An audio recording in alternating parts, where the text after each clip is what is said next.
Continuing on, we'll get a little more exotic in our concentration units and talk about mole fraction. So mole fraction, the symbol for mole fraction is a capital X. It is the fraction of moles of one substance to all moles in the solution. So the equation, the mole fraction of A, so this capital A here is just stand-in for basically chemical formula, whatever the chemical formula is of your substance. So the mole fraction of A, so you'll notice it's X, the A is now a subscript, and it is moles of A to total moles. So how many moles of A do you have to total moles? So this is very similar to the percent concentration. You'll note that that was mass of solute to mass of solution. This is moles of one of your components to total moles. Same idea where total moles is just you add up all of the moles that are in there.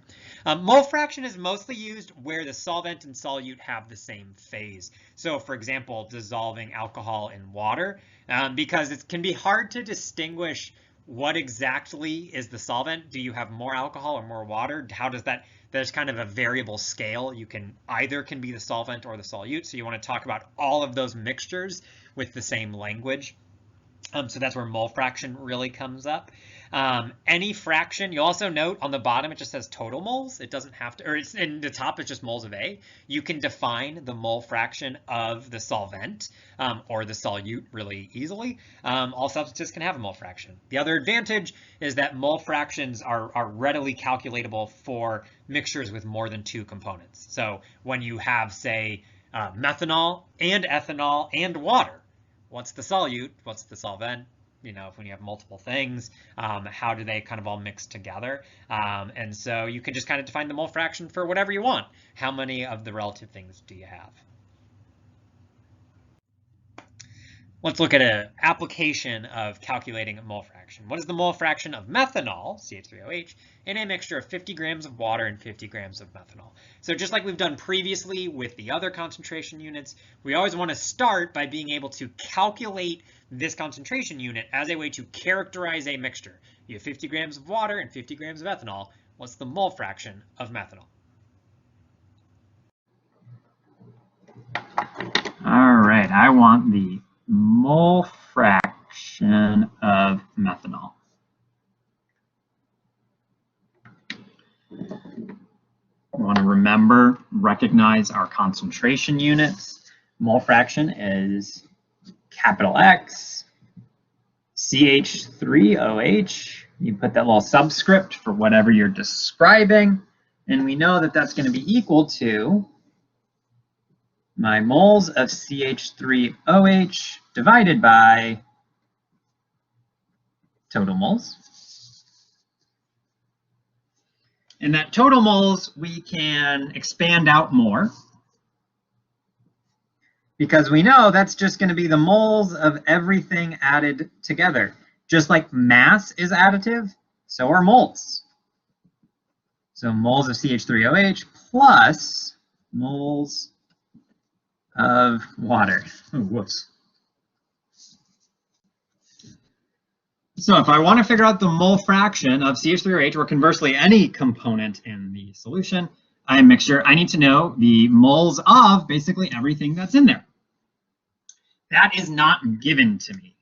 Just like we saw previously with molarity, the amounts of the different components are written in mass. They're always going to be given in mass, which is, you know, the useful and kind of common representation. We need to convert those into moles. So we can do that for each component, convert to moles, grams to moles. So we're going to use the molar mass. I have 50 grams of water. I can use the molar mass of water, 18.02 grams of water per 1 mole of water. That is equal to 2.8 moles of water. And if I have 50 grams of my methanol, CH3OH, by that, the molar mass of methanol is 32.05 grams.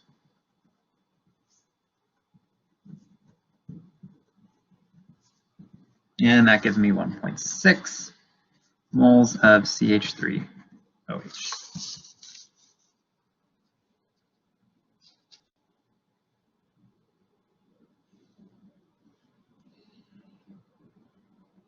So what I've done is I've gone from the mass representation to this molar representation, where now that is reflecting the number of molecules of each. I started with 50 grams of each, so the same mass, but each methanol molecule is larger, reflected in the fact that it has a larger molar mass, meaning I have fewer total molecules of methanol than of water. Or conversely, you need more molecules of water to get to the same mass of methanol.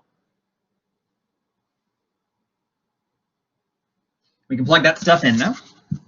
We can get that the mole fraction of methanol is going to be equal to 1.6 moles divided by 1.6 moles plus 2.8 mole, which is equal to 1.6 moles divided by 4.4 moles. Those moles are going to cancel out. And I get the mole fraction of CH3OH is equal to 0.36.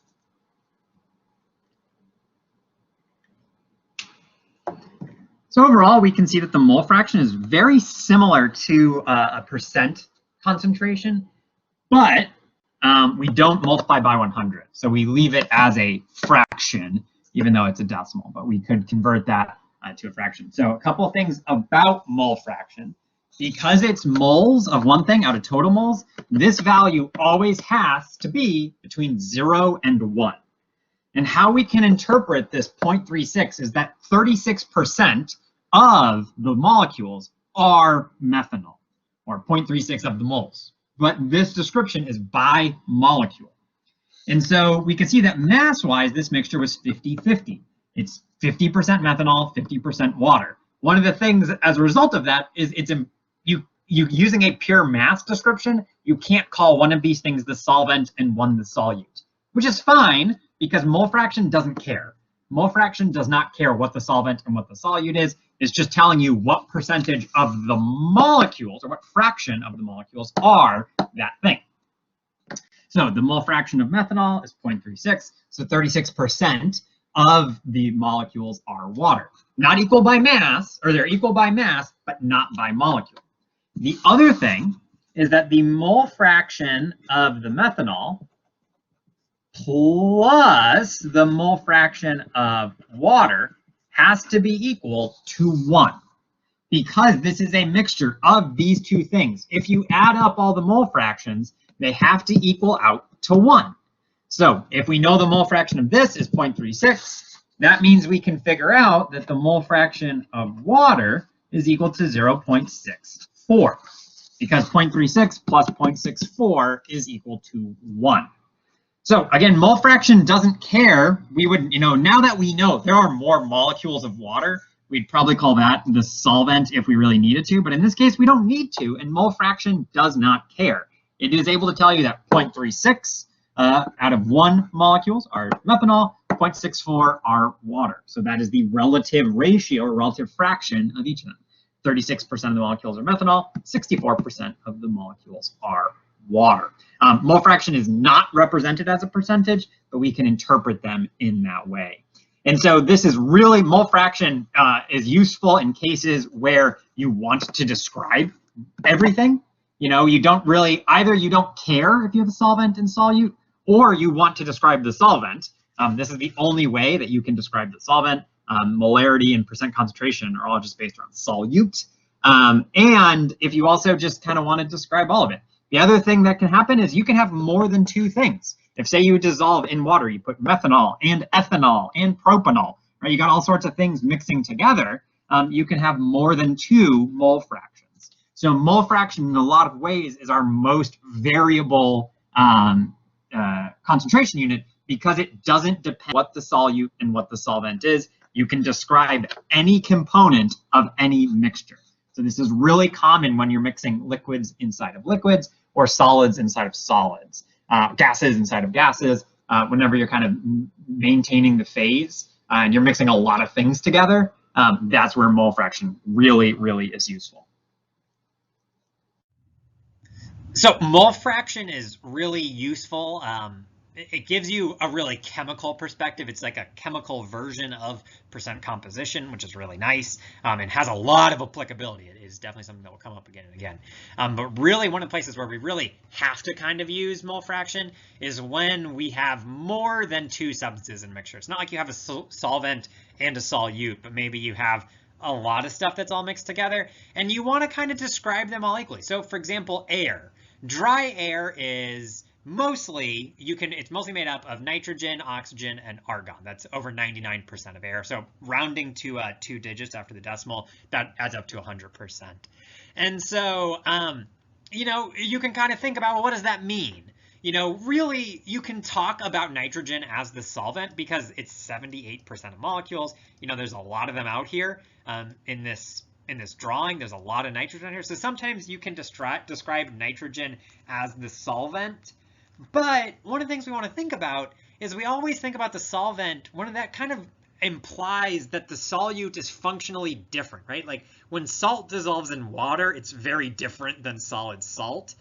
But when oxygen dissolves in the nitrogen of air, it still looks a lot like oxygen, it still behaves in the same way. It's not so cleanly entirely dissolved in nitrogen. And so that's one of the reasons why we would say we kind of use mole fraction instead to say, well, the oxygen's 21%, 0.21 mole fraction of the molecules or oxygen. We especially do use mole fraction in the case of gases because we know from the ideal gas law that really like pressure and volume, all that really matters is the number of gas molecules. So that's why we prefer mole descriptions as opposed to percent composition that's based around mass. And then there is kind of flexibility. Water can come in if it's, say you live on the upper Texas coast and the humidity is a little high. But even the most humid air, that's say tropical regions, you're still only at the mole fraction of water is 0.05. It doesn't get very high. It doesn't relative to say the mole fraction isn't that high, but 5% of water molecules is very uncomfortably humid, and so but that is what it gets up to. You're not up in actual real water. Another place where we need to use mole fraction is the application of vapor pressure lowering. So a liquid solvent, when something is dissolved into that liquid, a solute is dissolved into that liquid, the vapor pressure of the liquid decreases. And the reason for that is that solute molecules take up space on the surface. So in this diagram, these big green molecules are now taking up space on the surface of the liquid, preventing evaporation, preventing formation of a vapor phase above the liquid, or slowing it down at least.